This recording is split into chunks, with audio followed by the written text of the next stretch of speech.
नज़रवा के अपडेट कंदालू अहम खबर है। ज़मीन जी गैर कानूनी अलॉटमेंट बाबत नैब रेफरेंस में सूबाई वज़ीर याम खान चोरो ऐं ॿिया जवाबदार हैदराबाद जी एहतसाब अदालत में पेश थिया आहिनि।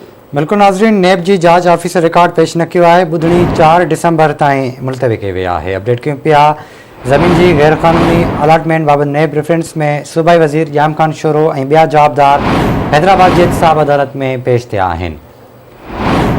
तफ़सील वठंदासीं हैदराबाद मां नसीर चना खां। नसीर आगाह कजो। गैर कानूनी ज़मीन अलॉटमेंट नैब रेफरेंस में सूबाई वज़ीर याम खान चोरो ऐं ॿिया एहतसाब अदालत में पेश थिया। नैब जी जांच ऑफिसर रिकॉर्ड जेको हुयो उहो अदालत में पेश न कयो, जंहिं बाद अदालत ॿुधणी 4 डिसंबर ताईं मुलतवी करे छॾी आहे। नैब पारां सरकारी ज़मीन जा खाता पाजीनामे कराइण वारे रेफरेंस में सूबाई वज़ीर याम खान चोरो, संदसि भाउ काशिफ चोरो, किरण खान चोरो, अॻूणो एडिशनल डायरेक्टर प्लानिंग शाहिद परवेज़ समेत 18 जवाबदार जेके हुआ उहे हैदराबाद जी एहतसाब अदालत में पेश थिया।